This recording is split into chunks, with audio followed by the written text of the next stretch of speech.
Paano nga ba matuto sa salitang Tiboli? Yan ang ibabahagi ko sa inyo sa bidyong ito. Pero bago tayo magsisimula, ano nga ba yung tribong Tiboli? Ang tribong Tiboli ay isa sa mga unang naninirahan sa ilang parte ng Mindanao, lalong-lalo na sa Soxay. Marahil may iba sa inyo na naka-encounter na o nakarinig na sa mga tribong Tiboli. Pero nais ko rin malaman nyo na bawat lugar sa Mindanao, yung mga Tiboli is magkakaiba din yung mga ibang salita nila, yung tono nila. Halimbawa na lamang sa Tiboli sa South Cotabato, lalo-lalo na sa Lake Cebu at sa Tiboli. Iba yung tono nila, pinamalumanay, iba na din naman yung tono ng Tiboli sa Sarangani. Kahit nga sa Sarangani, sa iba namang municipality or ibang barangay, iba din yung tono ng salita nila. So may tinatawag silang, sa Lake Cebu, tinatawag lang Tao Lake Cebu or Tao Cebu. At may dito sa Sarangani, may tinatawag naman silang Tao sa Dove.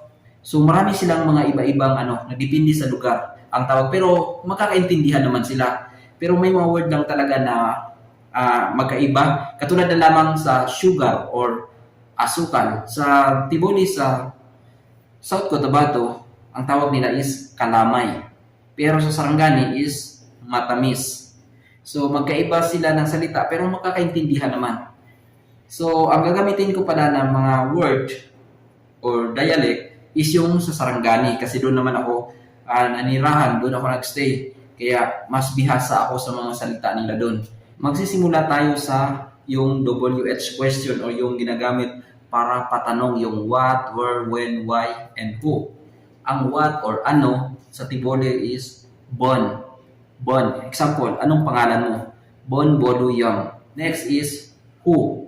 Who or sino. Sa Tiboli is Bon Taudu. Bon Taudu. So, kung bon lang, meaning is what. Pero kung who, sino is Bon Taudu. Halimbawa, sino yung kasama mo? Bon Taudu Muham. Bon Taudu Muham. Next is where. Where or saan. Sa Tiboli is no. No. Example. Saan ka galing? No amgu.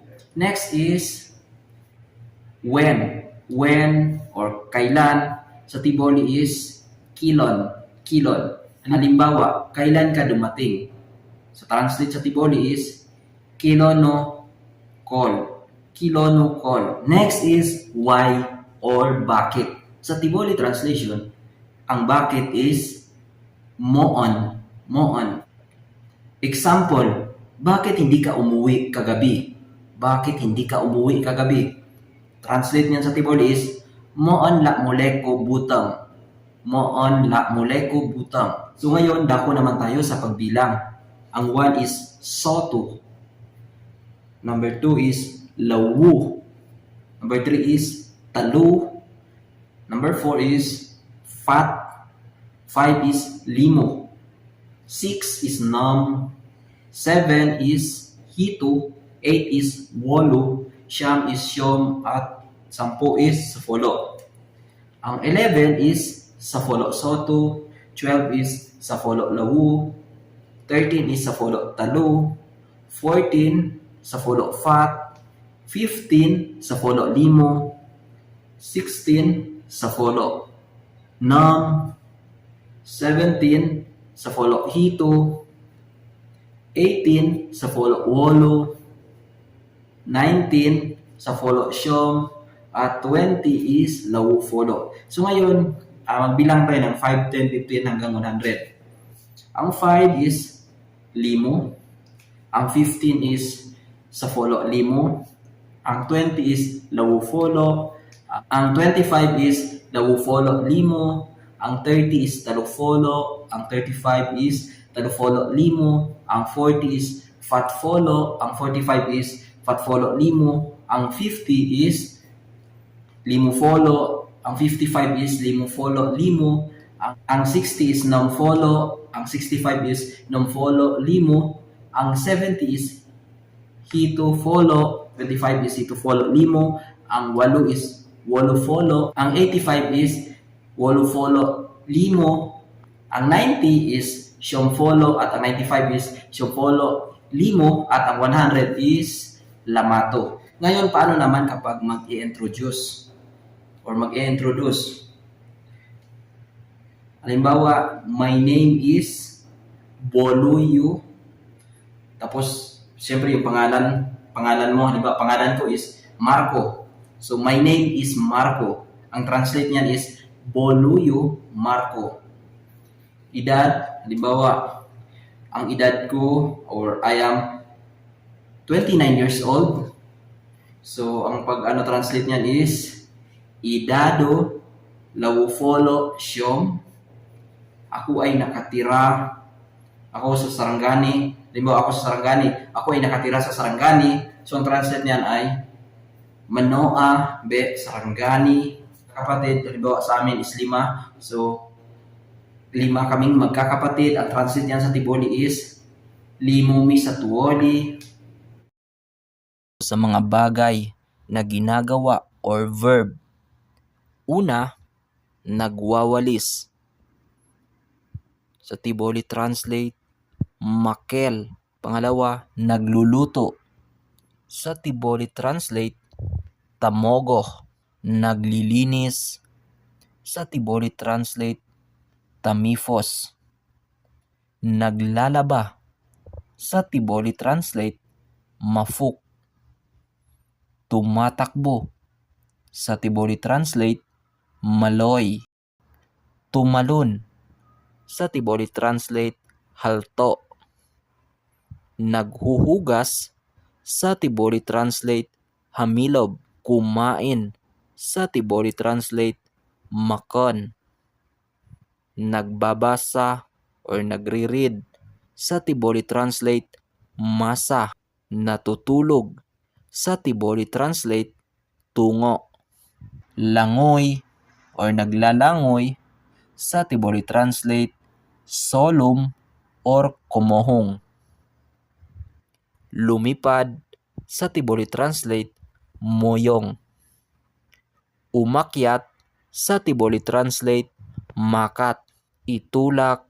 Sa Tiboli translate, tulod. Tapon. Sa Tiboli translate, tuda. Nagpupunas. Sa Tiboli translate, tanrafo. Buhusan. Sa Tiboli translate, tanwel. Isara. Sa Tiboli translate, taningkab. Sinipa. Sa Tiboli translate, sanifa. Suntok. Sa Tiboli translate, samuntok. Maligo. Sa Tiboli translate, jo. Inikot. Sa Tiboli translate, haniloy. Sumayaw. Sa Tiboli translate, smoyow. Bumili. Sa Tiboli translate, mali.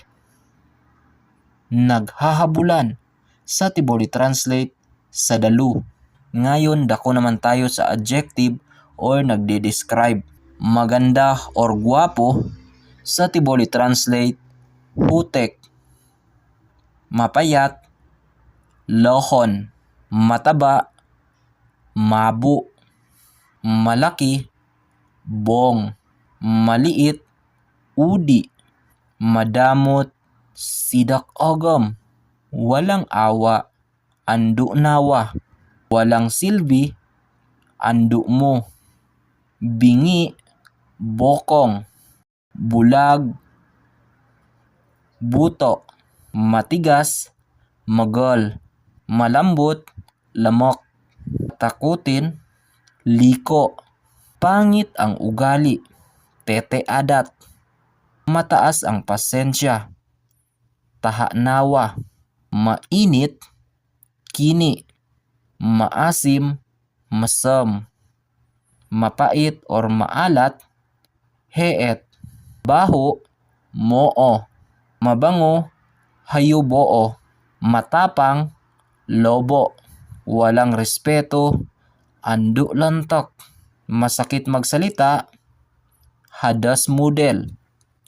Ngayon, dako naman tayo sa mga color. Ang color sa Tiboli translate is botok. Ang puti, bukay or buke. Ang black, hitam. Ang red, hulo. yellow, melel, green, lamnaw, gray, bulo. Ngayon, dako naman tayo sa part of body. Ang body sa Tiboli translate is lowo. Ang buhok, wok. Ang tenga, klingo. Ang mukha, uyo. Pwede ring buna, pwede ring halas. Ang kilay, hulok. Ang pilikmata, kulubeng. Ang bibig, bak. Ang leeg, liog. Ang kamay, tadok. Kuko, kanugo. Ang ngipin, ngihi. Ang tiyan, blutot. Ang pisngi, hifi. Ang hita, haha. Ang kilikili, imak. Ang dila, dilak. Ang ulo, kulo. Ang paa, ti. Ang pusod, huhod. So yan lang yung mga ilang mga nalalaman ko at pwede niyo rin panoorin ang mga iba pang mga video na naka-upload sa channel na ito.